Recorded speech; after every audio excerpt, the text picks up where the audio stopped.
আল্লাহ পাক বলেন তওবা যদি কেউ করতে চায় তার ভিতরে দুইটা শর্ত থাকবে। কয়টা শর্ত?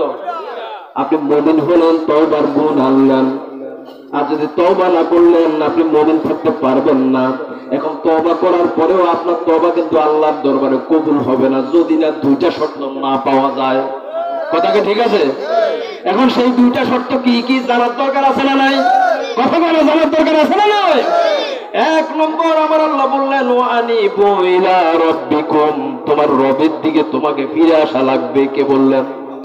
আরো আসতে বলেন, কে বললেন? আমার ভাইয়েরা আল্লাহর দিকে ফিরে যেতে রাজি আছেন? কথা কেন সবাই তো বলেন আল্লাহ থেকে যেতে রাজি আছেন? তা আল্লাহ যেতে রাজি আছেন আপনারা বললেন, কিন্তু যাওয়াটা এত সহজ না। কি কোন এত সহজ? এত সহজ না। বলেন তো দেখি আমাদের সমাজে সুদ আছে না নাই? আরো আসতে বলেন আছে না নাই? সুদ খাওয়ানো পার্টি সমাজে আছে না নাই? কম না বেশি? রাস্তায় সুদ, গাড়িতে সুদ, দোকানে সুদ, ডিজিটাল কায়দায় মোবাইলের অ্যাপসে সুদের ব্যবসা আছে না নাই? এই সুদ খাইয়া বড় বড় আপনার কাতল মাছের মাথা, খাসির কলিজা, গরুর কলিজা, বড় বড় পাঙ্গাস আছে না নাই?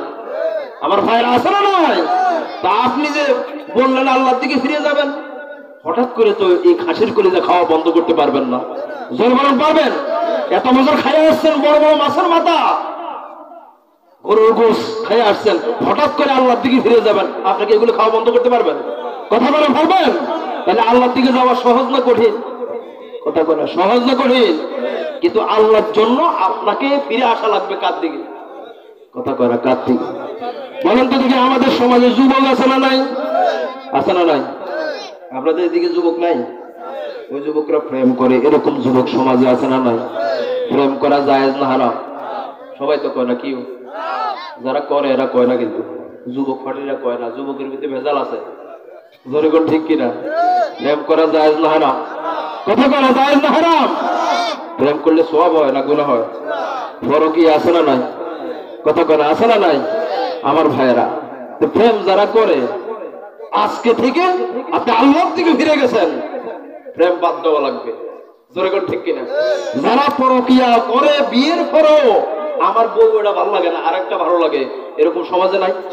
কথা বলে আসলে নাই? কিছু মহিলা আছে স্বামী বিদেশ, কথা বুঝেন নাই? স্বামী বিদেশ, ফোনে শুরু করে দেয় আরেকটা ছেলের সাথে প্রেম। এটাকে কি বলে? পরকিয়া। জোরে কোন ঠিক কিনা? আমার ভাইরা এগুলি এই সমাজে নাই, এ কচুয়াতে নাই, আসব ফরিদগঞ্জে কোন জায়গায় আছে? এখানে আছে না নাই? আমার ভাইরা বিশ্বাস করুন, আপনি আল্লাহর দিকে ফিরে গেছেন, প্রেম যদি করে থাকেন যুবক আজকে থেকে সতর্ক হওয়া লাগবে। পরকিয়া যদি করে থাকো আজকে থেকে সতর্ক হওয়া লাগবে। যদি সতর্ক হতে পারো আল্লাহর দিকে, আপনি আল্লাহর দিকে ফিরে গেছেন। বলেন তো দেখি যারা প্রেম করে, প্রেম বাদ দেওয়া কি এত সহজ? পরকিয়া যারা করে এটাকে বাদ দেওয়া এত সহজ? কিন্তু আপনি আল্লাহর জন্য পাগল, আল্লাহর জন্য ওগুলির দিকে ফিরে গেছেন। কার দিকে গেছেন? ওগুলি বাদ দিয়ে কার দিকে ফিরে গেছেন? আমার ভাই আল্লাহ পাক এটাই তো চাচ্ছে। আপনি তওবা করছেন, কিন্তু যাবতীয় যত পাপ আছে সব পাপ থেকে আপনি ফিরে গেলেন, তাইলে আপনার তওবা কবুল করবে কে? কথা বলে কবুল করবে কে? আমার ভাইরা, প্রেম করলে, পরকিয়া করলে 6টা ক্ষতি আছে, বলবো? হ্যাঁ, সমাজে তো এগুলো বেশি, এই জন্য কথা একটু বলতে হয়। প্রেম করলে, পরকিয়া করলে ক্ষতি কয়টা? 6টা। কথা কয়টা? কয়টা? 6টা। বলবো? আমার ভাইরা লক্ষ্য করুন, কান লাগান। 1 নম্বর ক্ষতি। 3টা ক্ষতি হচ্ছে দুনিয়া, আর মরার পরে হলো 3টা ক্ষতি। যারা প্রেম করে, পরকিয়া করে, কান খুলে ভালো করে শুনুন, সমাজে রোগটা বেশি, ঠিক কিনা? এখন যারা এগুলো করেন, এগুলোর সাথে জড়িত, আজকে থেকে সতর্ক হওয়া লাগবে। যেরকম ঠিক কিনা? তাহলে দুনিয়াতে 3টা শাস্তির মধ্যে 1 নম্বর শাস্তি কি? 1 নম্বর শাস্তি হলো চেহারার নূর আল্লাহ পাক নষ্ট করে দিবেন। চেহারার নূর কি করে দিবেন? বিশ্বাস করুন, যারা এই কাজে ব্যস্ত আছে দেখবেন সারাদিন শুধু টেনশন, মনের ভিতরে একটাই থাকে, যার সাথে প্রেম করে তার নাম। জোরে কোন ঠিক কিনা? রাতে ঘুম নাই, দিনে ঘুম নাই, শুধু টেনশন আর টেনশন, যার কারণে চেহারা কি হয়ে যায়? কথা কেন কি হয়ে যায়? নামাজ নাই, রোজা নাই। জোরে কোন ঠিক কিনা? নামাজের কথাও মনে থাকে না, পরকালের কথাও মনে থাকে না, ওযুর কথাও মনে থাকে না। বলেন তো দেখি, চেহারার ভিতরে নূর সৃষ্টি হয় নামাজের মাধ্যমে, ওযুর মাধ্যমে। জোরে কোন ঠিক কিনা? এখন আপনি 2 নম্বর কাজে জড়িত, আপনার চেহারার ভিতরে কি নূর আসবে? কথা কয় না, নুন আসবে। এজন্য আজকে থেকে প্রেম আর পরকিয়া এটা বাদ দেওয়া লাগবে। সরেখন ঠিক কিনা? আমার ভাইয়ের 1 নম্বর শাস্তি দুনিয়ার শাস্তি। 2 নম্বর শাস্তি হলো আয়ু আল্লাহ কমিয়ে দেবে। আয়ু কি করে দেবে? আমার ভাইয়েরা বলেন তো দেখি, আয়ু হায়াত বাড়ানোর আমল সব কোরআন হাদিসে আছে না নাই? কথা কয় না, নাই। পিতামাতার খেদমত করলে হায়াত বাড়ে না কমে? নেক আমল করলে হায়াত বাড়ে না কমে?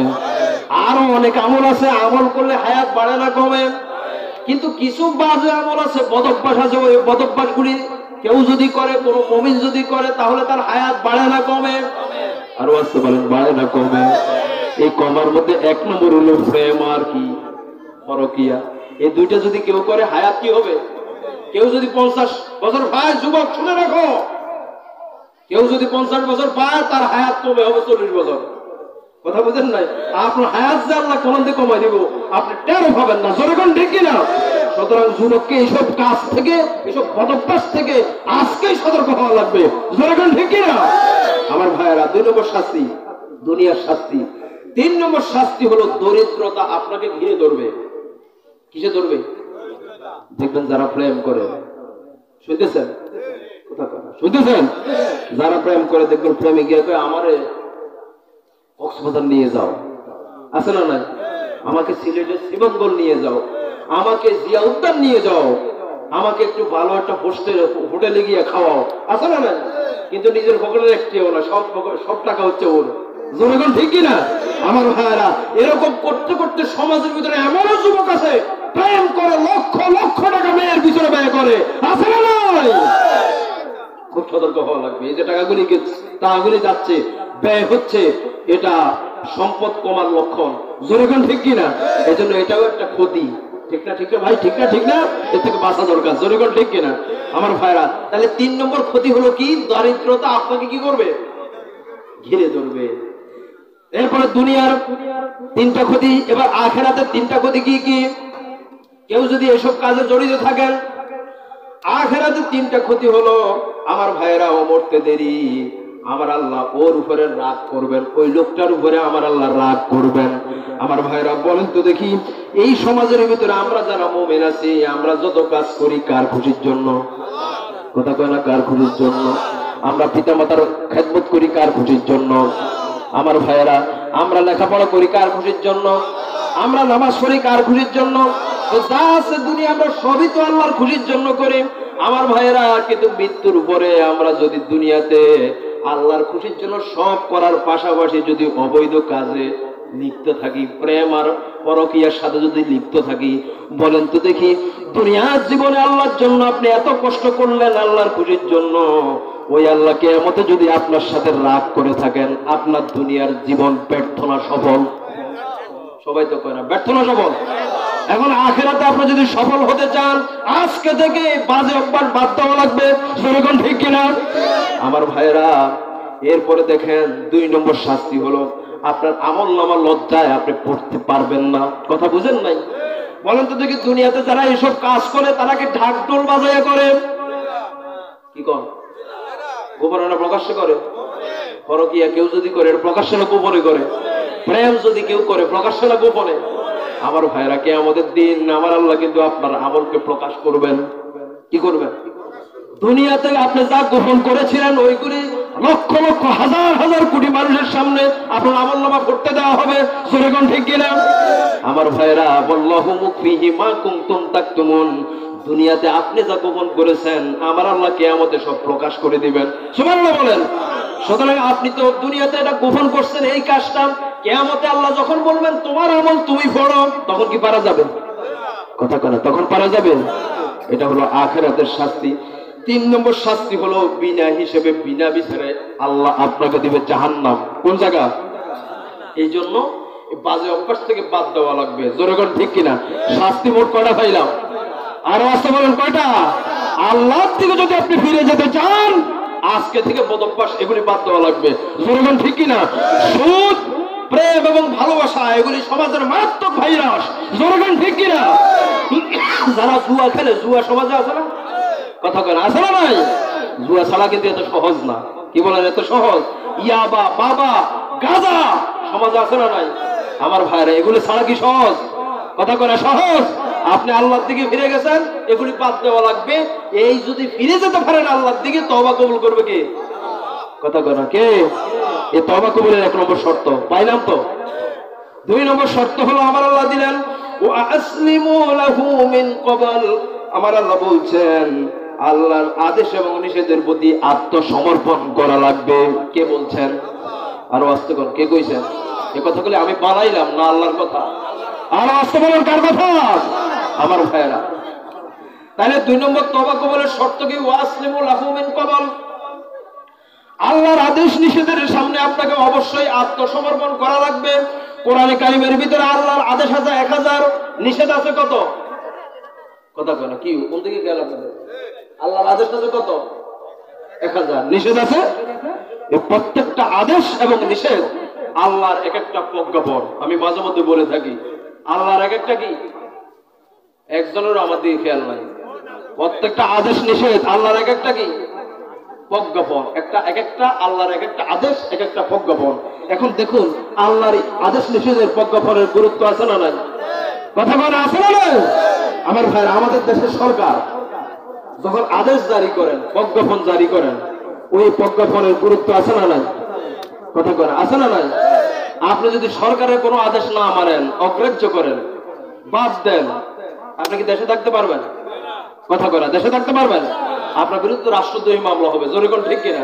আপনাকে যেতে হবে পাশের দেশ ভারত, নয়তোবা নেপাল।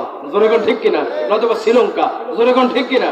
এখন আল্লাহ দুনিয়ার সরকারের আদেশ আপনি যদি না মানেন, প্রজ্ঞাপন না মানেন, বিদেশে যাওয়ার সম্ভাবনা আছে না নাই? আছে। কিন্তু আমার আল্লাহর প্রজ্ঞাপন আছে কোরআনে 1000। একদিনও তো খেয়ালও করি না, খবরও নেই না। জোরে কোন ঠিক কিনা? আদেশ আছে কত? 1000, নিষেধ আছে কত? 1000।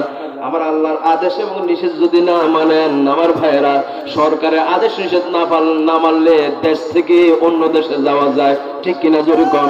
আমার আল্লাহর আদেশ যদি নিষেধ যদি না মানেন, প্রজ্ঞাপন না মানেন, অন্য দেশে যাওয়া যাবে? কথা কয় না, যাওয়া যাবে? যেই জায়গায় যাবেন ওই জায়গা কার? আর ওয়াস্তে বলেন কার? আমার আল্লাহ কিন্তু আসমান এবং জমিনটা একটা প্যাকেট করে রাখছেন। জোরে কোন ঠিক কিনা? আল্লাহ পাক কি বলে দেখেন, ইয়া মাশারাল জিন্নি ওয়াল ইনসি ইসতাতাতুম আন তানফুদু মিন আকতারিস সামাওয়াতি ওয়াল আরদ ফানফুদু লা তানফুজুনা ইল্লা বিসুলতান। আল্লাহ পাক বলেন, হে দুনিয়ার জিনেরা এবং মানুষেরা, জেনে রাখো আমি আসমান এবং জমিনটাকে একটা প্যাকেট করে রাখছি। এখান থেকে যদি ইচ্ছা হয় এই প্যাকেট থেকে চলে অন্য জগতে যাও। আল্লাহ আবার বলছেন যত চেষ্টা করো, হাজারো চেষ্টা করো, করলে কি হবে? এই প্যাকেট থেকে অন্য জায়গায় যাওয়া। আর ওয়াস্তে বলেন যাওয়া। এই বিশ্বাস যদি আমাদের হয়, অন্য দেশে অন্য জায়গায় যাওয়া যাবে না, যেই জায়গায় যাই ওই জায়গায় কার? বিশ্বাস যদি আমাদের হয় আমার ভাইরা, তাহলে অবশ্যই আল্লাহর প্রজ্ঞাপন যখনই আমরা শুনবো, সাথে সাথে মানা লাগবে, আত্মসমর্পণ করা লাগবে। যেরকম ঠিক কিনা? যেরকম ঠিক কিনা? খুব সতর্ক হওয়া লাগবে ভাই। তওবা কবুলের শর্ত 2 নম্বর কি? আল্লাহর আদেশের সামনে কি করা লাগবে? আত্মসমর্পণ করা লাগবে। এই 1 নম্বর গুণ মুমিনের। 1 নম্বর গুণ হলো কি? যে তওবা করলো ও হলো মুমিন, আর যে তওবা করলো না ও কি? ও কি? মুমিন না। 2 নম্বর দেখেন মুমিন হওয়ার লক্ষণ। 2 নম্বর গুণ দিলেন আল্লাহ। 2 নম্বর গুণ হলো ইবাদত। আমার ভাইরা, খুব গুরুত্বপূর্ণ তথ্য লক্ষ্য করুন। আমার আল্লাহ রাব্বুল আলামিন বলেন 2 নম্বর গুণ হলো কি? ইবাদত।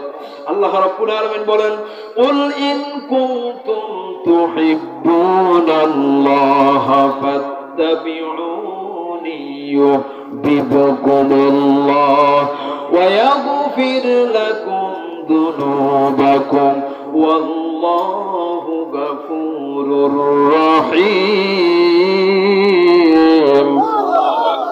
আল্লাহ পাক বলেন, ইন কুনতুম তুহিব্বুনাল্লাহ ফাত্তাবিউনি ইউহিব্বুকুমুল্লাহ। আল্লাহ পাক বলছেন নিশ্চয়ই, ইন কুনতুম তুহিব্বুনাল্লাহ, তোমরা যদি আল্লাহকে ভালোবাসতে চাও তাহলে তোমার রাসূলের অনুসরণ করো। কি আদেশ করছেন? আরো আসতে বলেন, কি আদেশ করছেন? তাইলে বোঝা গেল শুধু আল্লাহর আদেশ নিষেধ মানার নাম শুধু ইবাদত না, নবীর অনুকরণ, নবীর আদেশ নিষেধ মানার নামও কিন্তু ইবাদত। ঠিক আছে কথা? আমার ভাইয়েরা লক্ষ্য করুন, কান লাগান। নবীর আদেশ নিষেধ মানলেন, আল্লাহর আদেশ নিষেধ মানলেন, এর নাম হলো কি? এক কথায় ইবাদত। এর নাম কি? কথা কি বুঝে আসছে না ভাই? এর নাম এক কথায় কি? ইবাদত। কিন্তু ইবাদত কবুল হওয়ার জন্য শর্ত আবার 4টা। কয়টা? আমি 5 মিনিটের মধ্যে শেষ করছি। খুব গুরুত্বপূর্ণ জিনিস।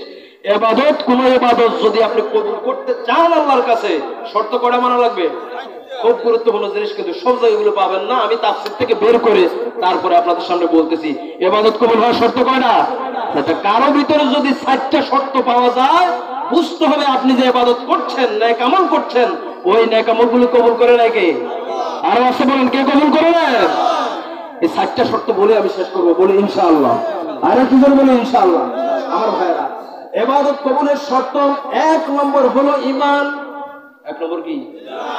যার ঈমান যত মজবুত তার ইবাদত তত দামি। কার কাছে? আরো আছে বলেন, কার কাছে? আমার ভাইরা, ঈমান যদি না থাকে আপনার আমলে কি নেক আমল হবে? সওয়াব হবে? আমাদের সমাজে হিন্দুরা তো ভালো কাজ করে, করেন? কথা কয় না, করে কিনা? রাস্তা করে দেয়। হিন্দুরা দেখবেন একজনের বিয়েতে আরেকজনের দান করে, দেয়, দেয় না? আমার ভাইরা, ভালো কাজ করে না তারা সমাজে? বলেন তো দেখি, এই হিন্দুদের আমলে কি সওয়াব হবে? কেন সওয়াব হবে না? এই যে আমাদের দেশে, আমাদের ভারত, পার্শ্ববর্তী দেশ ভারত, ভারতের একজন প্রধানমন্ত্রী ছিল মনমোহন সিং। তার মাথার ভিতরে পাগড়ি ছিল কি ছিল না? কথা করে ছিল না? আবার একজন ছিল গায়ে পাঞ্জাবি, আছে না নাই? কিন্তু তার মাথার পাগড়ি পরা সত্ত্বেও তার আমলে কোনো সওয়াব নেকি লেখা হবে না। পাঞ্জাবি পরা সত্ত্বেও তার আমলে কোনো নেকি লেখা হবে না। কেন লেখা হবে না? রবীন্দ্রনাথ ঠাকুর ছিলেন, কথা কয় না, ছিলেন? এই রবীন্দ্রনাথ ঠাকুরের দাঁড়িয়ে আছে না নাই? কিন্তু আমলে কি সওয়াব হবে? কেন নাই? কেন সওয়াব হবে না? তাইলে বোঝা গেল, আপনি যত ভালো কাজ করেন না কেন, আপনার ঈমান যদি ঠিক না থাকে, আপনি যত আমলে করেন না কেন, আপনার আমলের ভিতরে সওয়াব আসবে? তাহলে বলেন তো দেখি, নেক আমল বড় না ঈমান বড়? কথা কয় না, কি বড়? কিন্তু সমাজের ভিতরে ঈমান নষ্ট হয় এরকম কাজ নাই? কথা কয় না, আছে না নাই? ঈমান নষ্ট হয় 3টা কারণে। কয়টা কারণে জেনে নেন? কয়টা কারণে? ঈমান মজবুত করেন, ঈমান মজবুত করে আপনি যদি কবরে যেতে পারেন, আমার আল্লাহ কিন্তু আপনাকে ছোট জান্নাত দিবে না, বড় জান্নাত দিবে। সুবহানাল্লাহ বলবেন না? সেই জান্নাত কি লক্ষ্য করুন, তাকে আল্লাহ রাব্বুল আলামিন বলেন, ইন্নাল্লাযীনা আমানু ওয়া আমিলুস সালিহাতি কানাত লাহুম জান্নাতুল ফিরদাউসি নুজুলা। জোরে বলুন আল্লাহু আকবার। নিশ্চয়ই যারা ঈমানদার আর যারা নেক আমল করে, আমার আল্লাহ বলছেন, আমি ওই ব্যক্তির জন্য জান্নাতের ভিতরে শ্রেষ্ঠ জান্নাত, জান্নাতুল ফিরদাউস সাজায়া রাখছি। সুবহানাল্লাহ, সুবহানাল্লাহ। তাহলে ঈমান কি বড় না ছোট? কথা কয় না, বড় না ছোট? ঈমান যদি ঠিক রাখতে পারেন, আপনি ছোট জান্নাত পাবেন না বড় জান্নাত পাবেন? আরো আসতে পারেন, ছোট না বড়? তাহলে ইবাদত কবুলের 1 নম্বর শর্ত কি? ঈমান। আপনি যদি ঈমান ঠিক থাকে, ঈমানটা ঠিক থাকে, ও ঈমান নষ্ট হয় 3টা কারণে। 1 নম্বর কুফর, 2 নম্বর শিরক, 3 নম্বর নিফাক। এই 3টা কারণে ঈমান কি হয়ে যায়?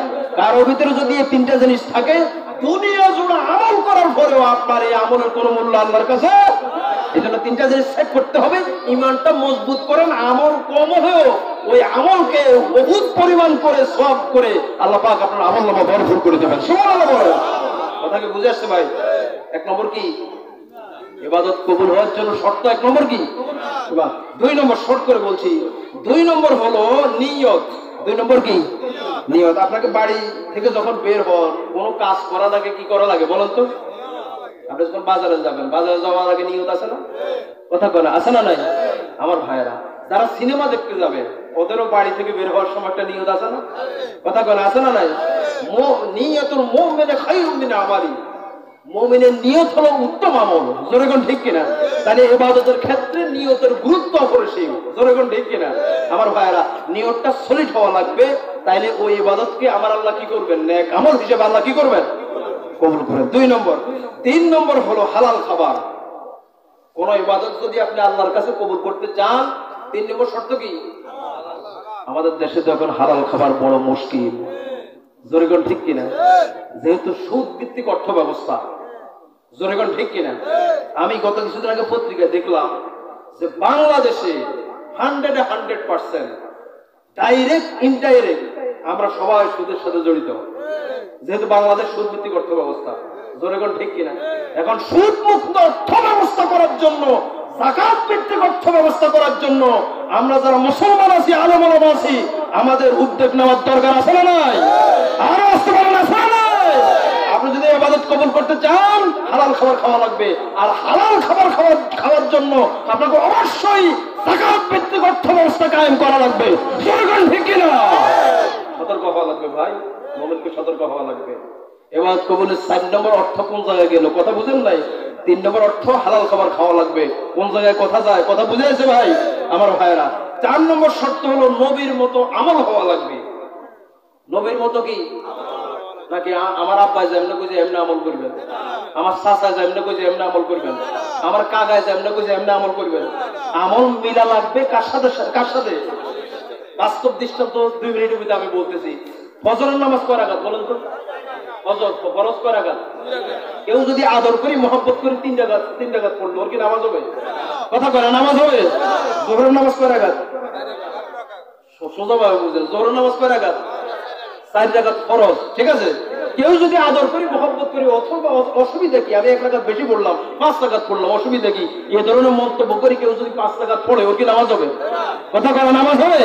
তাহলে বুঝা গেল কি, এরকম রোজা আছে, যাকাত আছে, সবকিছু নবী আমাদেরকে করে দেখাইছেন না? এখন নবীর সাথে যদি আপনার আমল না মিলে, ওই আমল কি আল্লাহ নেবে? কথা কয় না, আমল কি আল্লাহ নেবে? কিন্তু দুঃখের বিষয় হলো সত্য, সমাজে এমন আমল জারি আছে যেগুলি নবীর সাথে মিলে না। জোরে কোন ঠিক কিনা? যেমন বিবাহ আছে না নাই? বিবাহ নাই সমাজে আমার ভাইয়েরা? এই বিবাহের ভিতরে ঢোল আছে না নাই আমার ভাইয়েরা? বিবাহের ভিতরে যৌতুক আছে না নাই? বিবাহের ভিতরে ঢোল বাজনা বাজানো, নারী এনে মেয়ে এনে, ঢাকার থেকে মেয়ে এনে নর্তকে নাচানো আছে না নাই? এগুলি সমাজে নাই? জোরে কোন আছে না নাই? এগুলি যারা করবে, ওর কি বিয়ে হয়? এটা কথা কোন বিয়ে হয়? বিয়ের ভিতরে যৌতুক থাকলে এটা কি বিয়ে হয়? আপনি তো দিবেন, আপনি আনেন কেন? জোরে কোন ঠিক কিনা? যৌতুক খাওয়া আর পায়খানা খাওয়া সমান কথা। জোরে কোন ঠিক কিনা আমার ভাইরা? আপনি যদি আপনার বিবাহকে কবুল করতে চান, তাহলে নবীর মতো বিয়ে করে দেখান। জোরে কোন ঠিক কিনা? তাহলে এটা হবে নেক আমল। এটা কি? এখন আপনার বিয়েই হয় না, আপনার সন্তান যেগুলি হয়েছে এগুলো কি হইব? খুব সতর্ক হওয়া। আপনি দেখছেন কোন দিকে যাচ্ছে, এই জন্য তো পৃথিবী গরম হচ্ছে। কথা বুঝেন নাই? খুব সতর্ক হওয়া লাগবে। 1 নম্বর আমার ভাইয়েরা। 2 নম্বর কি আমার ভাইয়েরা? নবীর মতো আমল বলতেছিলাম, নবীর মতো আমল হওয়া লাগবে। কি হওয়া লাগবে? নবীর বিবাহ, তারপরে জিকির আছে, নবীর সাথে মিলে না। জিকির আছে না নাই? আবার বসে যান, জিকির আছে না ভাই? কথা কয় না, আছে না নাই? খুব সতর্ক হওয়া লাগবে ভাই। জিকির করতে হবে আল্লাহর নামে। কার নামে? আর তা করতে হবে শুদ্ধ ভাবে, সঠিক ভাবে। জোরে কোন ঠিক কিনা? উল্টা পাল্টা জিকির, কোরবানি আছে না নাই? ইচ্ছা মতো কোরবানি, শুধু গোশত খাওয়ার জন্য কোরবানি করে, এরকম আছে না ভাই? বলতেছিলাম কয়েকটা দৃষ্টান্ত মাত্র আমি দিলাম, কিন্তু আসলে প্রকৃতপক্ষে যত আমল আছে, সব আমল মিলা লাগবে কার সাথে? আল্লাহর সাথে। এতক্ষণ কি বুঝলেন? আল্লাহর সাথে আপনার আমল মিলাইবেন। কার সাথে মিলাইবেন? নামাজ থেকে শুরু করে যত নেক আমল আছে, সব নেক আমল আপনি দেখবেন আমার নবী কেমনে করছে, তাহলে ওই আমলটাকে কবুল করবেন কে? আজ যদি কোনো আলেমের সাথে, কারো শিক্ষক তো অবশ্যই লাগবে, লাগবে না ভাই? শিক্ষক লাগবে। এখন কারো কোনো আলেমের সাথে, আল্লাহ ওয়ালাদের সাথে যদি ওই আমলটা মিলে যায়, তাহলে ওনার অনুসরণ করাও ফরজ। ওনার অনুসরণ করা কি? খুব সতর্ক হওয়া লাগবে ভাই। কিন্তু নবীর আমলের সাথে যদি না মিলে, ওনারটা মানা, এতক্ষণ কি বুঝলেন? ওনারটা মানা, উনি বাপ হলে ওনারটা মানা যাবে না। জনগণ ঠিক কিনা? কারণ ওনার আমল আমার নবীর সাথে মিলে না। জনগণ ঠিক কিনা? তাহলে ইবাদত কবুলের শর্ত কটা পাইলাম? এতক্ষণ ব্যাগে তো কইল না, আমাদের কষ্ট হচ্ছে। কথা আমি কই, আমারও কষ্ট হবে। কথা শেষ করে দিচ্ছি তো ভাই, আমি তো থাকতে আসি না আপনাদের এখানে, চলে যাবো। জনগণ ঠিক কিনা?